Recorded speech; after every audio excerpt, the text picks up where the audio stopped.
Hello, welcome to Gardener's World. Monty's away this week, so I get the opportunity to share the garden with you. And there's loads gone on over the winter.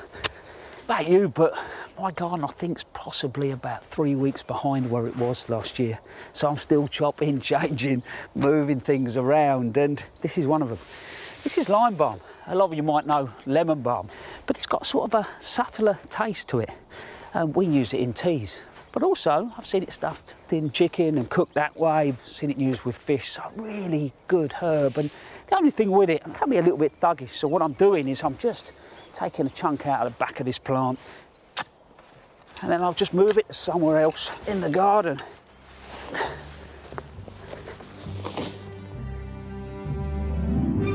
On today's programme, Francis travels to Devon to meet a woman who has a huge collection of unusual veg. I discovered a whole world of perennial edible plants, hundreds, thousands of them. Adverley continues her historical journey to discover how the perfect lawn became a national obsession. Buying your first mower was like having your first car or television, and Sunday mornings were filled with the sound of lawns being cut.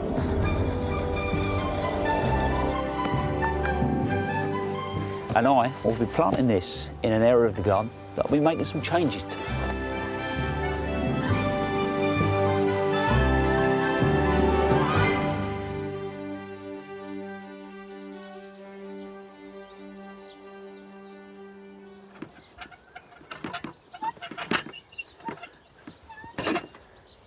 If you're anything like me, you're coming out re-engaging with the garden and noticing that the lawn maybe is carrying a little bit of damage from last year.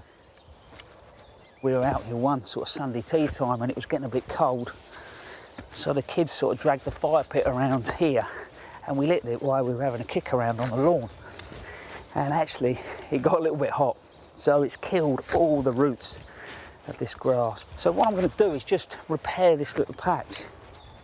First of all, I'm going back into the decent turf, just cutting a nice neat edge. It's really easy then to take it out.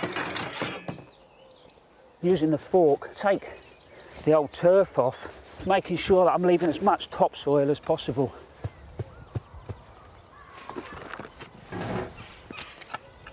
Just turn it all over to break up any compaction. So once I've broken it up, what I've got is a little soil and compost mix, and just by introducing some, it's that goodness back into the soil.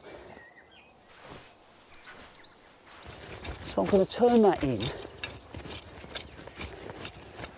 and then I know I said about getting rid of compaction, but I do want that just firmed back in. I'm not jumping up and down on it, and then I'm going to rake across the top. That will create me a lovely little seed bed. So once that's all prepped, the next thing really is to sow the seed. And I think one of the things that people do wrong with this, if you've never done it before, is sow too much seed. I mean, look on the back of your packet that your seed comes in, and it'll tell you the sowing rates. If it doesn't sound top of the box, I'd probably go to about 20 grams a square metre.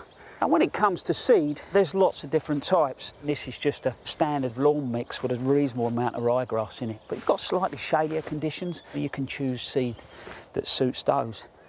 And if you want this instant, you could also do this, with a little bit of turf. And the preparation would more or less be the same. That's that done. And all I'm doing now is just working that seed into the surface. I'm doing that really because I'm working on a small area. In reality, if you're doing a big area of grass, you probably wouldn't go back over it all.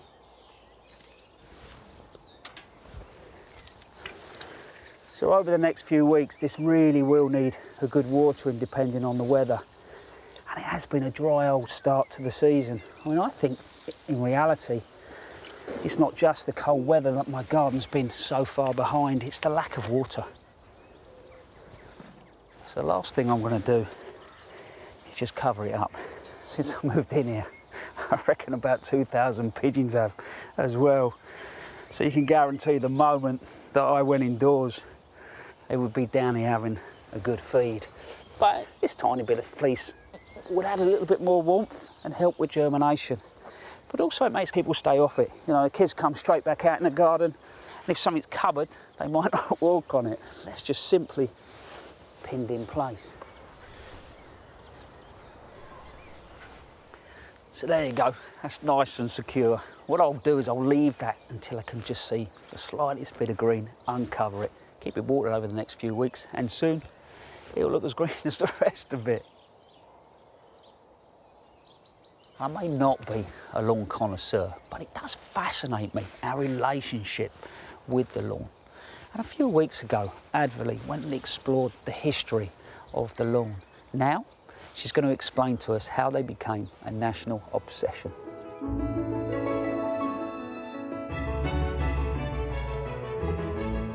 Garden lawns began at the front of big country houses in the landscape movement of the 1700s. At first, they were mown by sheep and by scythe, but by the mid-1800s, the Victorians had invented the first lawnmowers, which helped transform their gardens. They had been the domain of only the wealthy. But as lawns developed, they grew within the reach of the middle classes of women and sport.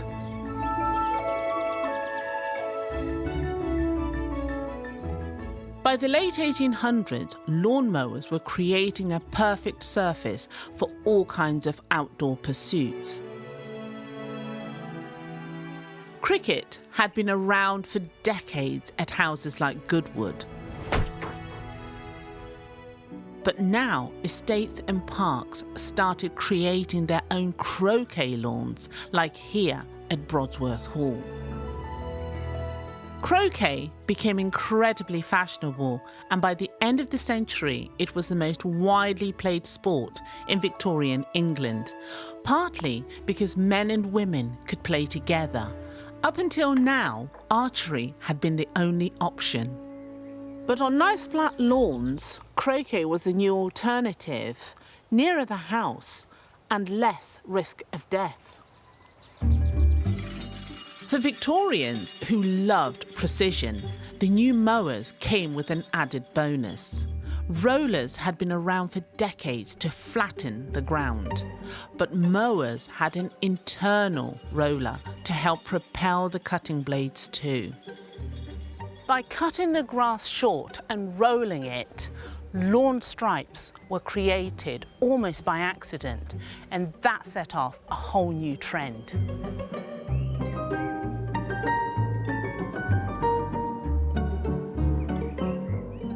Stripes gave more polish to the look of gardens, parks and lawns, and even more work for the gardeners to keep them straight.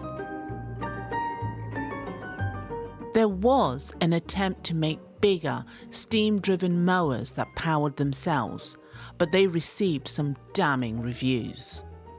A snorting, smoking, abominable thing working all day long and always just in front of the drawing room windows.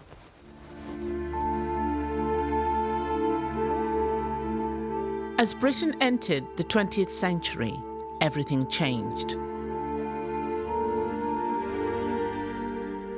Big estates and their gardens fell into disrepair as devoted estate workers were called up to fight in 2 world wars, with many never returning. Somehow, between the wars, companies did manage to create the first mass-produced petrol-driven mowers which could power themselves. They were so simple, even women could use them. Imagine that. There had been adverts featuring women and mowers for decades, usually in unfeasible frocks.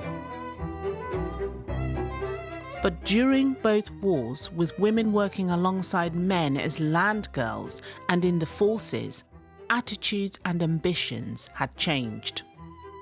Having had a taste of freedom, women were not going back indoors anytime soon.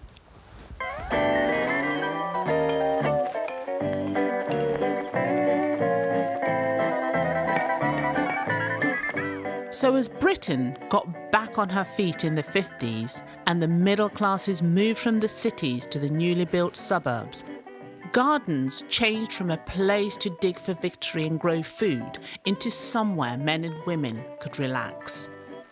Now there were veg patches tucked away, and for the first time ever, the luxury of a lawn.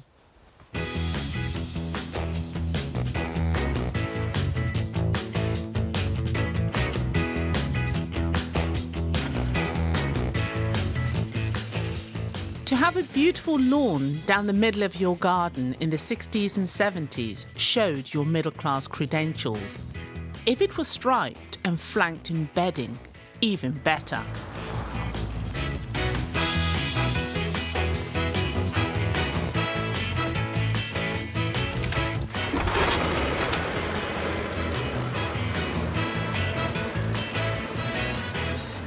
Buying your first mower was like having your first car or television, and Sunday mornings were filled with the sound of lawns being cut. And just like on the big country estates, the morality of lawns arrived in the suburbs. An unkempt lawn was a sign of very low standards, so mowers were essential, and a growing band of manufacturers created faster, neater, lighter, easier to handle machines in electric and petrol. And soon, flares joined the array of mowing outfits.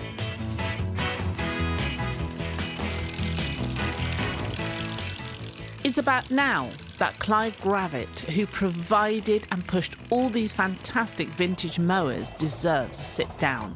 He has over 200 mowers and a museum of gardening in Sussex, so he knows all their stories, like the fact that fly mows were initially made of the same material as police riot shields, and why they changed colour. They look absolutely amazing. Can you tell me a bit about the blue one here? Initially, all fly mows were blue, but fly mows used door-to-door selling, the salesman hoping to catch the housewife at home and be able to demonstrate how light and easy the fly mow was. When they were doing that selling, they also did a survey of 2,000 housewives asking what colour they would like the fly mow to be. And they chose orange. And they chose orange, yes. If they were to have this survey again today, what do you reckon the colour might be? Well, I think really orange is back again. We've gone full circle, so perhaps it will be the same. I think you're right, because orange is the new blue. Yes.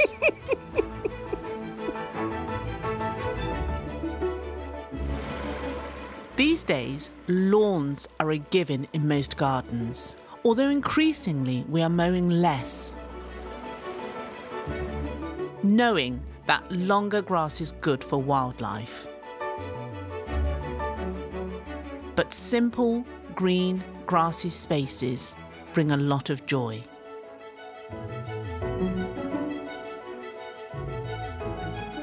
Lawns have played such an important part in the history of gardens and their evolution, and I think they do wonders for our well-being.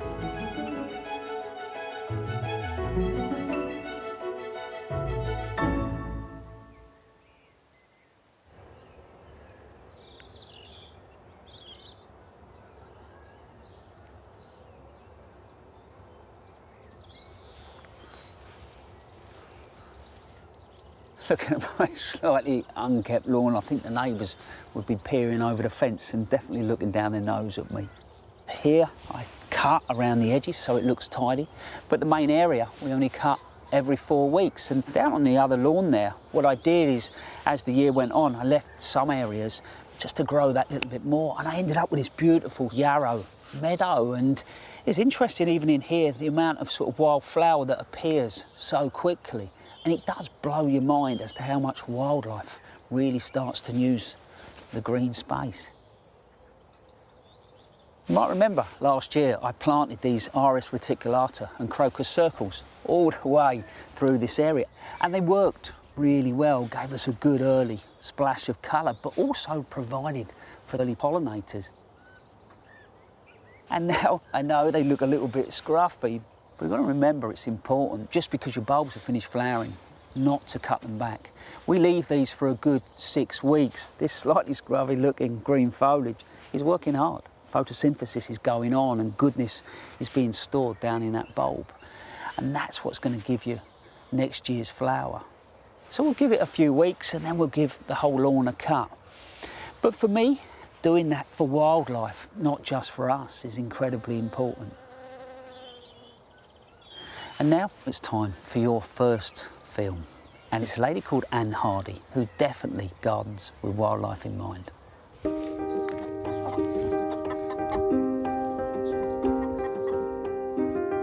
My name's Anna, and this is Clucky and Knick Knack, and welcome to our garden in Wiltshire.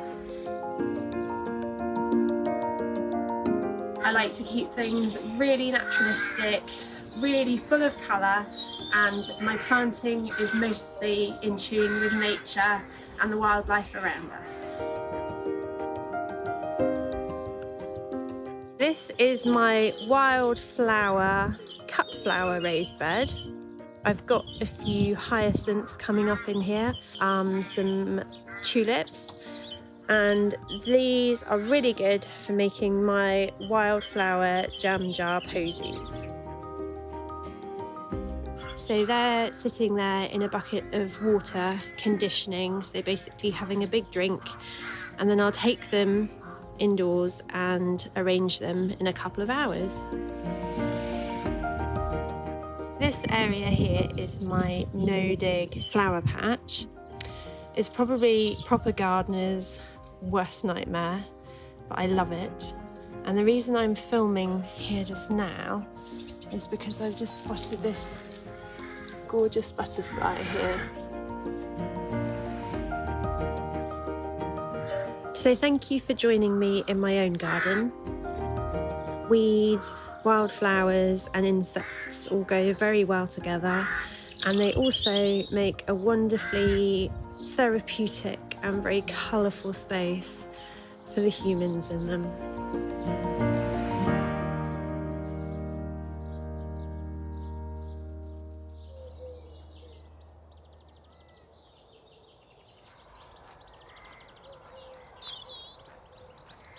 I really love Anne's thinking behind her garden, and you can see what joy it brings.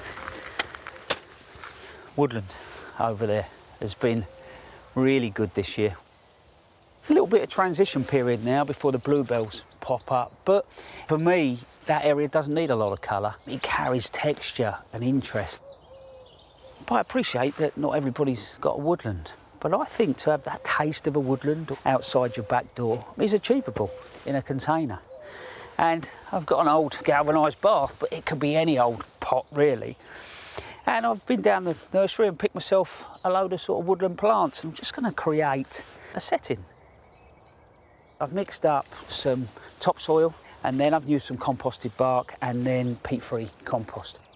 As far as putting these things together, what I normally try and do is work off a key plant. So here we've got Dryopteris stuartii, and it's really good for shady conditions, semi-evergreen as well, so in a softer winter won't die back, and it's got this fantastic sort of limey green foliage early in the season. And then this little beauty is a semi-aquilegia, and you can tell it is because actually there's no spurs on the flower. So what I'm going to do is use that more or less as the central piece, coming up through that Dryopteris there. That beautiful, delicate foliage sat with those flowers. So next we've got an epimedium, and in the nursery this caught my eye because it's called Amber Queen, and I have a daughter that's called Amber. But I love the foliage on these, and look at the flowers.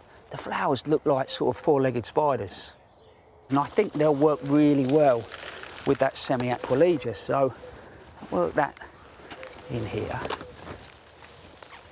And now we've got a little polystichum, lovely sort of semi-evergreen fern. Probably likes it slightly more moist than the Dryopsis. Won't get to much more than about a foot, but you've got that beautiful sort of dense foliage. There we go, so that's in. And now I'm going to come back to the back here, and this is a Streptopus, which is actually related to Solomon's seal. I put some of this in the woodland last year and it worked beautifully. Beautiful, delicate flower. That's sitting in there nicely. And now we've got another fern. And this is Dryopsis subordii. Look at the foliage on it. That beautiful sort of limey green colour. And lastly, I've got Phyllictron. And this is called purple marble. Look at the foliage on that. It's incredible. For me, it's about the shapes, the forms, the texture. So all I'm doing now is just backfilling, just trying to work the compost in the gaps. But what will happen as well, the moment I water this, the compost will settle round the root systems. We're nearly there. I'm just top dressing with that composted bark. The idea that it's just this beautiful woodland floor, it will hold some moisture in. I'll feed that a couple of times this year just with a liquid feed. A lot of those plants will outgrow the space eventually, but back end of the year I might tease one or two things out, put them in their own pots, or even they might work their way into the garden. But these woodland plants do catch my eye. In fact, I would probably quite happily admit to the fact that I've got an obsession with them. I go to a show or a nursery, these are the kind of plants that end up in the back of my car. Maybe all of us have got a passion for a particular plant, and we've now got a chance to go back again and meet Sheila Chapman, who I would say definitely has a passion for clematis.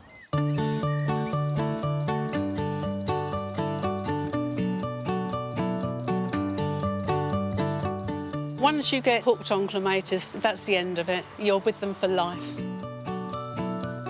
I've always said clematis, should be clematis, and 1 in 10 say fuchsia. I've got about 120 clematis in the garden. It's a good way of going to sleep at night because you can just try counting them all the way round and you've fallen asleep before you've finished. Clematis are so versatile. You can put them up pergolas, through trees, over bushes. You can have the little tiny ones at the edge of the borders. There's just so much you can do with them. When I had the nursery, that was all consuming. It was leaving early in the morning, getting home late in the evening, and then having to do paperwork. And I had 2 years where I only had 5 days off, but I thoroughly enjoyed it, and I wouldn't have changed it for the world. When I packed up, I brought all the clematis I could that were left and hadn't been sold back to my garden.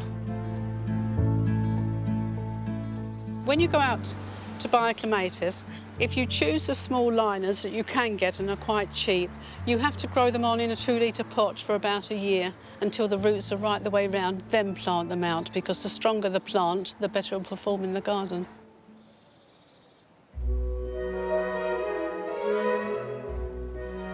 There is a saying that you head in the sun, feet in the shade, but the reason they're in the shade is because it conserves moisture. So long as you water well, they can be planted in full sun.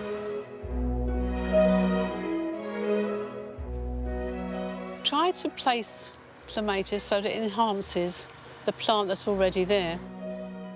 I think every climbing rose has got at least 1 clematis going through it, and I put them up pergolas, over arches, on obelisks, and in the general border, so they mix with other plants. It's just a case of your own personal combination. And here we've got the Rose Catherine Morley, soft pink, and the herbaceous Integrifolia Heather Herschel. And I think you'll agree these look fantastic because you don't have to have clematis just with climbing roses. You can have them with freestanding roses as well.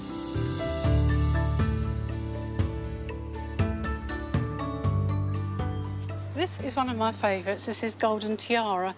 You have a small yellow, beautiful flowers with the mauve centre that matches up with Victoria that's trying to attack me over here. It also has lovely buds, usually lime green in colour, and it also goes with a Graham Stewart Thomas rose. These are all my either cuttings or seedlings. 150 of these are the ones that have self-sown. I'm very lucky that I've got clematis seedlings coming up all through the garden, and they seem to see themselves in exactly the right place. This little one here seeded itself many, many years ago, and it's just gone from strength to strength. Another bonus with growing clematis is when the flowers are finished, you've got such wonderful seed heads.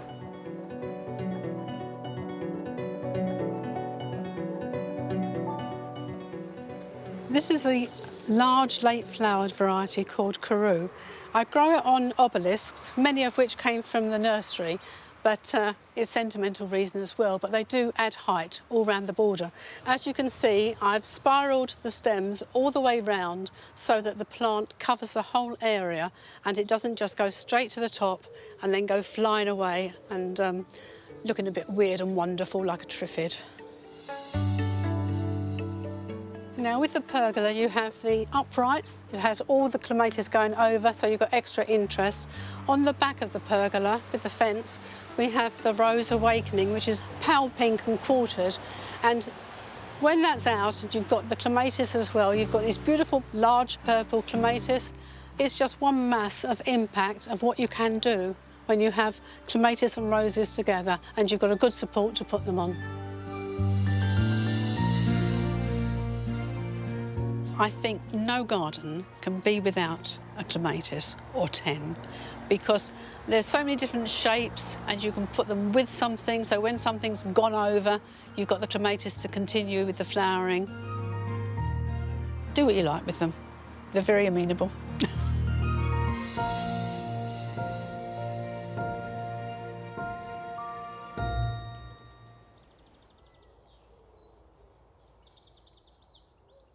Interesting, Sheila talking about clematis being amenable. These are a plant, aeoniums, that for me, it seems that the meaner you are to them, the better they perform. And I think another 2-3 weeks and I can put these plants out and dot them all the way through the gravel garden. So all I'm doing really is just starting to clean them up. I'm taking a lot of the dead foliage off. And this one, I think, is just ready to go into a larger pot. And when it comes to potting them up, so the compost that I'm using is peat-free. All I've done is put a couple of handfuls of soil in there, but there's a good 30–40% horticultural grit. It's the dry conditions that these plants benefit from. We put all that round. Work that in, and then what I like to do after that is just top it off just with some of the grit. It brings the plant alive and shows the colour of those leaves. I don't feed these at all. Actually, just stop a second. You hear that? That's red kite. And what is being in the garden all about? It's those little moments. There's 2 red kite up there, just sailing around. Absolutely incredible. Anyway, back to this. When you look at succulent plants, I think one thing that always amazes me is they seem to draw young people in. My kids absolutely love these, and cactus as well. The boy's got some in his bedroom. And on that note, we've now got your next home film, and it's a lad called Edmund Roberts, and I would say he's taken that interest in cactus and succulents to a whole new level.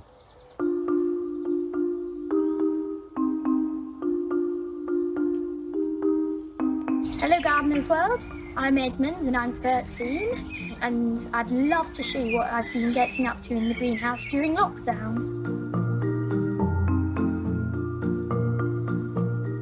I love collecting different cacti and succulents when going to garden centres and shows. And I think a great way to get new cacti is to propagate from existing plants. So these have been growing sort of babies.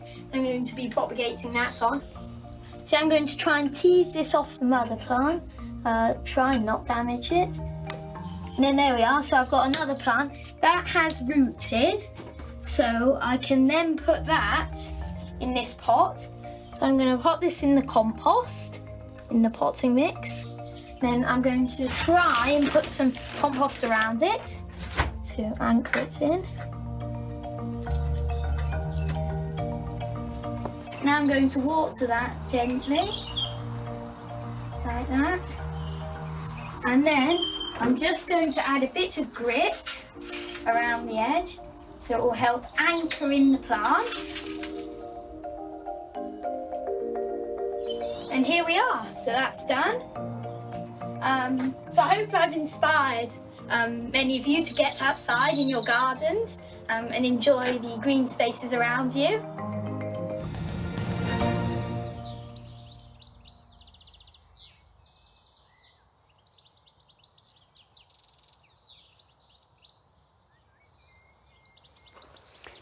Edmund, that was the first thing my nan ever taught me to propagate, cacti. But she didn't give me a glove, so I had to sit there in the evenings pulling all these little prickles out of my finger.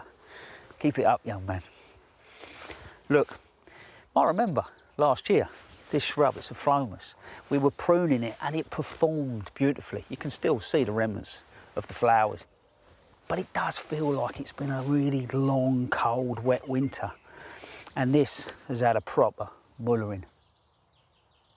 Interestingly enough, you might hear people talk about microclimates and gardens. It's amazing how a few degrees can be the difference between a plant doing well and not. Look in front of you.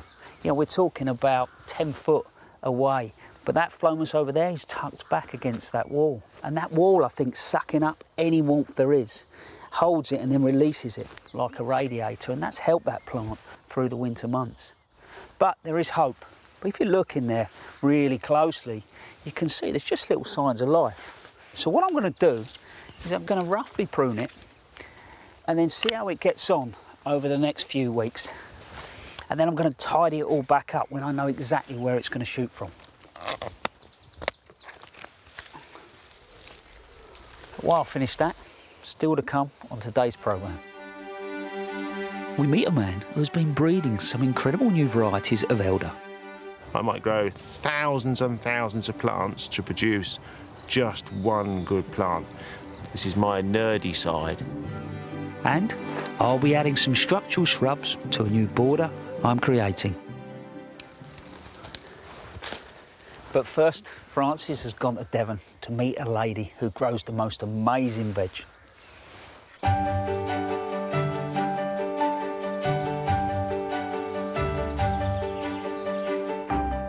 I always try to spend as much time as I can on my allotment, simply because growing fruit and veg for myself and my family is such a lovely thing to do. But I'm always keen to learn from other growers and experiment with what I grow myself. So I've come to Devon to learn more about the incredibly exciting things that are growing here. This 5-acre plot is co-owned by several families. They grow and swap the kinds of familiar vegetables that we often grow on our allotments and gardens, most of which are annuals and grow from seed each year. But one member, Mandy Barber, prefers to push the grow your own boundaries, choosing instead to grow perennial vegetables, which once they're in the ground, come back year after year.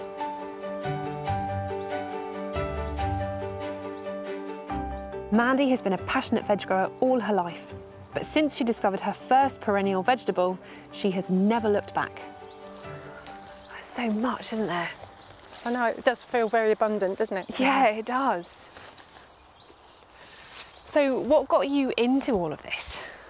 Well, about 12 years ago, I discovered a plant called a perennial 9-star broccoli, which was a fantastic plant that grew for about 5 years, and that was the beginning of a great perennial vegetable adventure, I think. and I discovered a whole world of perennial edible plants, hundreds, thousands of them. So how many have you actually got here? I did try and do a count the other day because I was trying to stick labels on them all. Yes. And I think it got up to about 220 or something. And you're not growing these just to eat them, you're also researching them, is that right? Yeah, testing them out, potential future food crops. I mean, I knew of a few basic perennial veg, but I just had no idea there was such a huge variety of them. It's kind of incredible, isn't it? Yeah.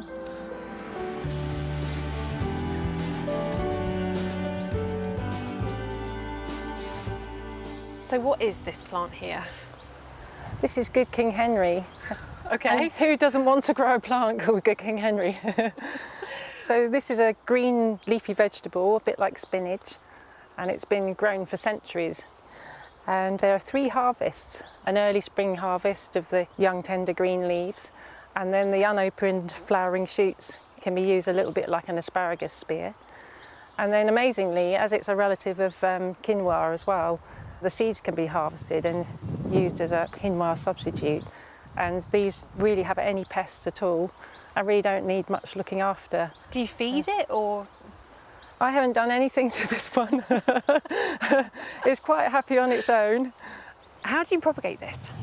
The best method is to sow it in autumn in a nice big pot, sort of surface sow, and then just ignore it basically for a couple of months, and then one day you'll be walking past your pot and you'll see hundreds of little seedlings coming up. Good old Good King Henry.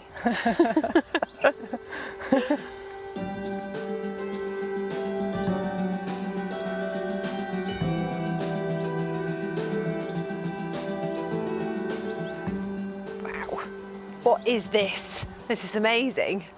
Well, these are the lovely climbing vines of Apios americana, which is also called hopness. Right. This was once an important food for Native American people. Out of all the roots and tubers I grow, I think this has got a very special place in my heart. Why is that? Well, they have everything going for them. They're like beautiful vines. Later in the summer, they'll have the most gorgeous purpley pink maroon flowers. Right. And they have the most delicious tubers, a bit like the best plate of chips that you've ever eaten. So this is a single tuber, which is probably about the average size that you'd get. Right. These are grown in containers. When it comes to harvest time, you can tip the whole thing out once the vines have died back. Okay. And then most of your tubers would have accumulated in the pot, so it's an easier way of harvesting. And are they hardy? The tubers themselves are very, very hardy, so they can stay in the ground over winter. I think I might have to grow one of these myself. It's absolutely lovely. I love it.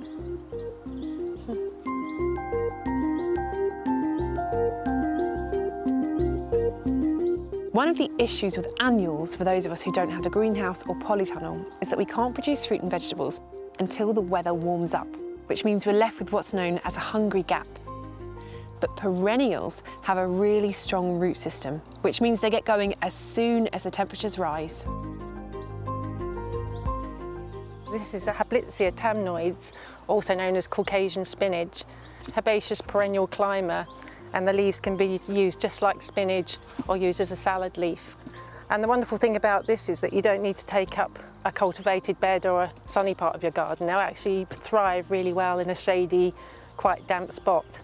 Wow. It goes from a few centimetres very early in the year. By May, June time, we would have reached about 3 metres in height. And it's hardy? Tolerate down to -25, -30. That's what I love here. There are so many fascinating plants to whet the perennial veg appetite, like perennial leek, dwarf Jerusalem artichoke, and skirret, a kind of root vegetable. The list goes on. Now this is a plant that I do know well. This is sea kale or Crambe maritima, and I know it from childhood because it grows all around the coast where I grew up and all around the coasts in the UK. It's edible and it's beautiful. The new shoots, when they emerge through the sand or the shingle, are a lovely rich purpley colour, but you can force them like rhubarb and they'll be paler and more tender. But even if you don't force them, the tender young leaves are delicious. You steam them, add butter, they're lovely. Or you can eat the florets before they flower and cook them like broccoli, or let them flower and then eat these lovely little seeds, which are a little bit like peas. If you want to grow sea kale, don't go and dig it up from the wild. It's protected, so it's illegal to do that. But it's widely available in nurseries, or you can buy the seeds and sow them yourself. And this beautiful architectural and delicious plant will grace any garden.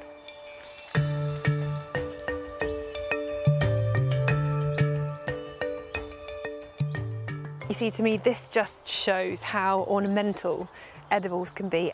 You don't have to compromise on beauty as well as it being functional. I know, that's the wonderful thing about an edible ornamental garden. You don't have to separate your vegetable garden from your flower garden. But what is this one? This is Taunton Dean, which is an old West Country perennial kale. You can harvest the leaves all year round.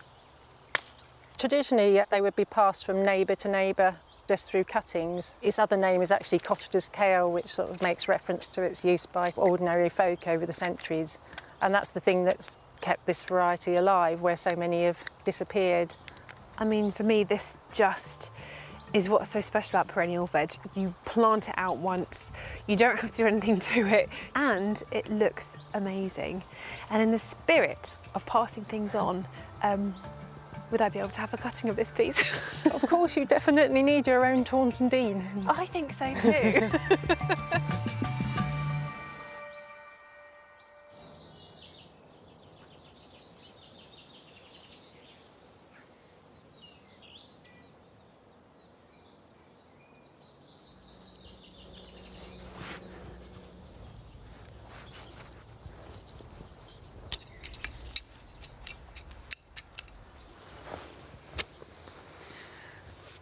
Hey, that garden was right up my street.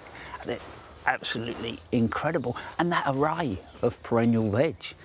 And I'm in a new part of the garden. Well, a part of the garden that I'm changing, I'm feeling so excited about. This is going to be ultimately an ornamental kitchen garden. So I'm going to plant the ornamentals and the edibles all in one space. We did a little trial last year in 2 beds, and it was fascinating, creating sort of this layer system, starting with trees, shrubs, and then herbaceous planting, and then my veggies, and it worked really well. I had less pest problem, but interestingly, I used less water in that space than the normal veg garden. But I love the idea of interplanting. So what I've done so far, all the beds are set out. Trees have gone in, so I've got a couple of apple trees. That sets the first sort of part of the layer, and then all the shrubs in this space are edible. So I've got currants, I've got raspberries, I've got gooseberries. And then right through the middle of the plot, I've put this river of strawberries, which I think will look great when they come in a flower and then as they fruit. And now what I'm doing is adding some of that perennial veg. This was the lime bulb, and you can be really brutal with it, just chop it up. And this is one of these perennial kales that they were talking about, but lovely sort of variegated version. So this is called panache. Apparently this got a lovely nutty flavour. And once it sort of matures a little bit, you can more or less pick it all the way through the year. And as far as soil's concerned, over the winter, I prep this area with an awful lot of organic matter. So I put a lot of farmyard manure in. The kale was just really prepping a nice sort of deep hole, and I think firming it in really well. There you go. Incredible once it really does get going. But the principle of this could be done in a border. Try a few things. This is perennial chicory. Grows to about 1 metre once it flowers. Beautiful blue flower. Use the leaves in salads, but also the roots are used in cooking as well. Interesting for me with this one to see if it seeds around at all. I know you're looking at the moment and thinking it looks more like a dandelion, but look at the leaves. Beautiful sort of dark vein on it. And these will get a good sort of 2 foot. So I'm going to put sort of 3 of these in here. And I've just got one that I'm going to stick in over there. So there you go, over the coming weeks, I'll have more perennial veg, annual veg, herbs, flowers. So I'm hoping by the back end of the season, not only will it look beautiful, but it will be incredibly productive. Now it's time for your last home film, and it's all the way from Oslo. And it's a lady called Jenny, and I think she's proven exactly what can be grown in a small space.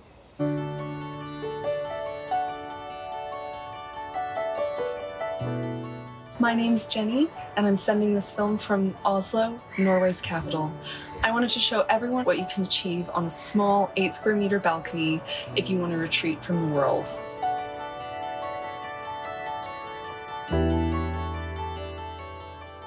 We have quite a few climbers on this balcony, including a rambling rose. This is the Danish 1930s hybrid called Lykkefund, and it's really prolific at this moment. It is a single bloomer, however, and we've got a bunch of clematis that are intertwined with it. As well, we have the English rose Boskabel, which smells absolutely magnificent at the moment. I wish you guys could smell it. We have some planting in smaller planters. This includes irises and gladioli, which are just coming up here in Norway, as well as sweet peas and a bunch of flowers that we have hanging over the edge.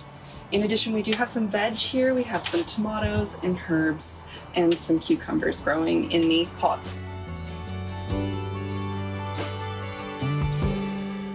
We have quite a lot of seating out here so that we can socialize.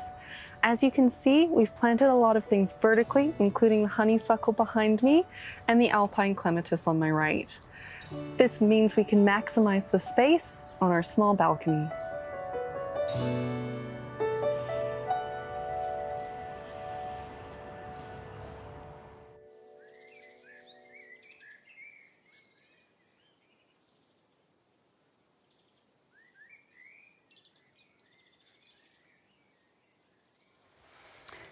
Jenny, I think your film is a wonderful reminder that gardening connects so many of us from all around the world. This is a wilder part of the garden that I've been developing over the last few years. I love the way that it carries this beautiful atmosphere, and there's a calmness about it. Looking at the moment, the white comfrey is singing. I let it seed around. It can be a little bit thuggish, but I'll cut it back when it's finished flowering and turn it into fertiliser. And then you've got things like the primroses with beautiful soft yellows, and then cowslips just popping up.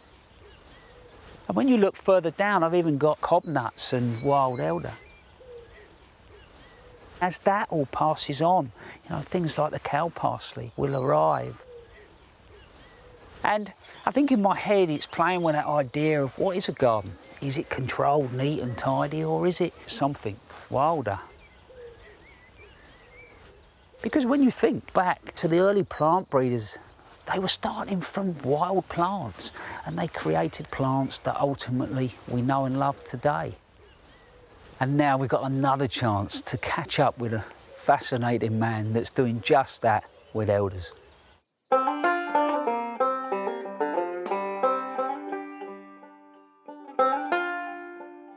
I'm Ed Brown. I'm the national collection holder of elderflowers. I just like them. They're easy to look after, anyone can grow them. They're beautiful. They're overlooked by people. There's more to an elder than just that weed in a hedge.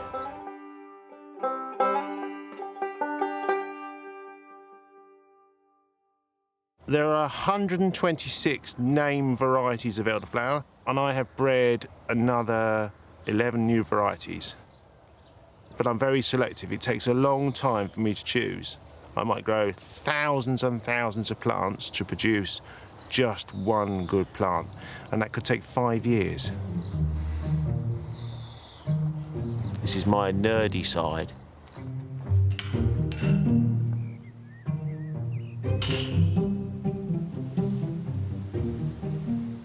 This is Sambucus nigra crossed canadensis. It's a hybrid I did in 2011. It has particularly good, very large flowers. In a good year, they can get as big as a dustbin lid. Naming plants is a bit difficult, so I just generally look at what's around me, and so I came down the lane and I walked through the gate into the field. So, Sambucus, gate in field.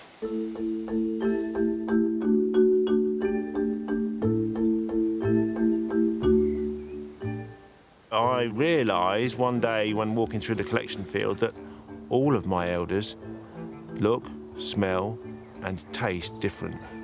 So some have a citrus scent, some smell of burnt rubber, some smell of oranges.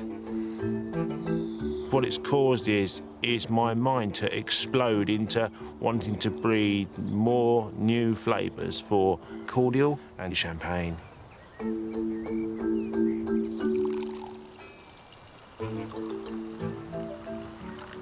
I've been making elderflower champagne for 7 years.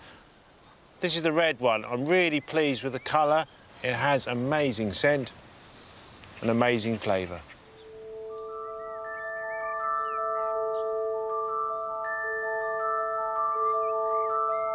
This is Sambucus chocolate marzipan. It has black leaves on the top and mint green leaves underneath. And it has the most amazing marzipan scented flowers. That marzipan scent comes right through into the cordial. Down here, I have Sambucus black cherries. The darkest one I've ever produced. It's got amazing dark underside to the petals. This comes right through into your cordial. And amazingly, it tastes of cherries.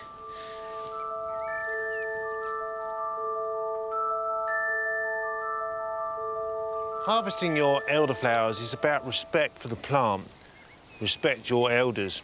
So, when you're harvesting elderflowers, try and avoid cutting more than 30% off your tree in a year.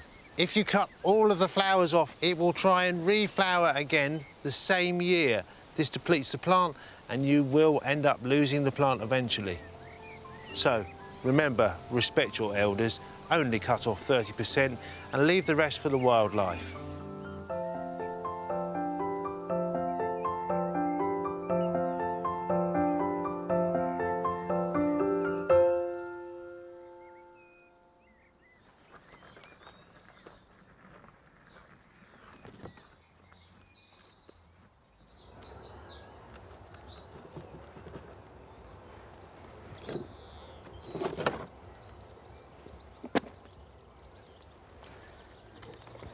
Interesting man. I'd quite happily share a nice glass of that pink stuff and chat elders for a couple of hours. I'm creating a sort of ornamental bed, but I want it to link back with the gravel garden, but also at the same time I want it to have a connection with the wilder part of the garden. And the first thing I'm going to do is get the structure planting in.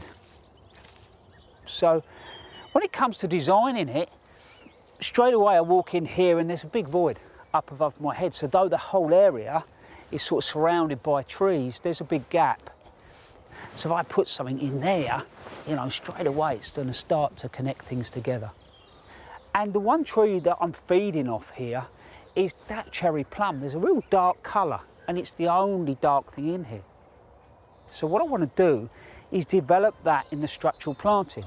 So I've gone for this red nut here, which is Corylus maxima red zeller nut. That picks up straight away on that cherry plum. This is a lovely plant. It'll fill that void. I can lift the canopy on it if I want to, but also at the same time, if it gets too big, I can stall it back. What's great about this nut, it's got a red nut on it, but also what I love is this is a laburnum. So you imagine when this is covered in yellow flower, these two against each other look really incredible. So the next thing I've gone for is this elder. And I'm just trying to create, I suppose, a rhythm through the space. If I bring that somewhere here, straight away I can see this sort of movement of colour all the way through. So that's Sambucus thundercloud. This plant, if I leave it, will probably get to 4 metres, but I can prune it. You know, so if you've got a smaller space, you could grow an elder in a pot outside the back door. And then lastly, what I want to do is add this rose. So this is Rosa glauca, which is a species rose. It's got lovely pink single flower, followed by these incredible hips. if I leave it, it'll get to 1.5 metres, but I can cut it. You could grow this in a hedge. So now I've actually created that rhythm all the way through the space. I don't want to stop there. What I now want to do is jump back over the grass pathway into the meadow. So I'm going to put one of these rows of glauca into the grass. Well, I better get on and start planting them. And while I'm doing that, here's a few jobs that you could be doing over the weekend if you fancy it.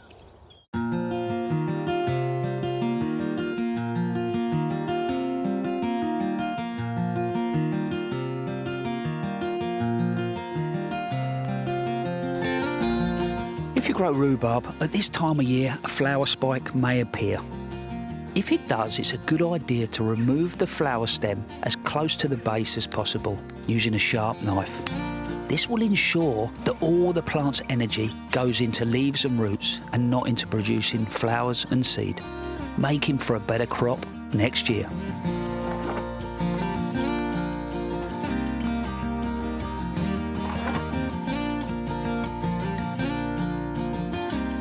It is the beginning of the British asparagus season, and now it is time to start picking. Choose any emerging spear about 6 to 8 inches long. Cut an inch below the soil and continue to harvest every few days. But only start to pick after the plant has been established for 3 years.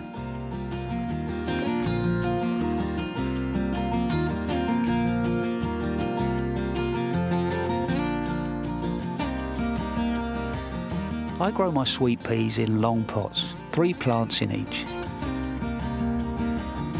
When the plant has grown several healthy pairs of leaves, pinch out the top using your finger and thumb. This will promote vigorous side shoots and put the energy into going outwards and not up. Grow them, keeping them well watered and fed until you are ready to plant out.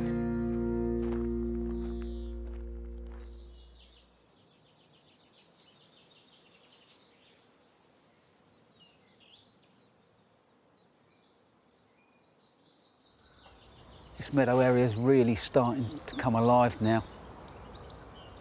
But we had a bit of a problem over the winter and this old plum tree lost that limb, so I'm just hoping no disease has got in there. But I think it gave me an opportunity. It's left a big void on this side of the tree, so I've created this little frame, which is quite simple, just out of nut sticks, to get an old rambling rose up there and grow into that void. I was just tying it in. It's a good time of year to tie up your climbers and your ramblers. And all I do when I tie it is, if you imagine, as I'm tying the first knot in around the post, I then create a figure of 8, and that stops the plant actually rubbing against the stick that I'm tying to. But we were busy over the winter and I started doing some major pruning on the apples. I want to create this slightly curved canopy as if the apples are sort of hanging down into the garden. Well, that's it from us. Hope you've enjoyed yourselves. Hold on. Well, that's perfect timing, isn't it? So, I was saying, Monty will be back next week at Longmeadow. In the meantime, look after yourselves. What are you saying? Say bye? Yeah, he says bye-bye as well. Come on in, let's get on.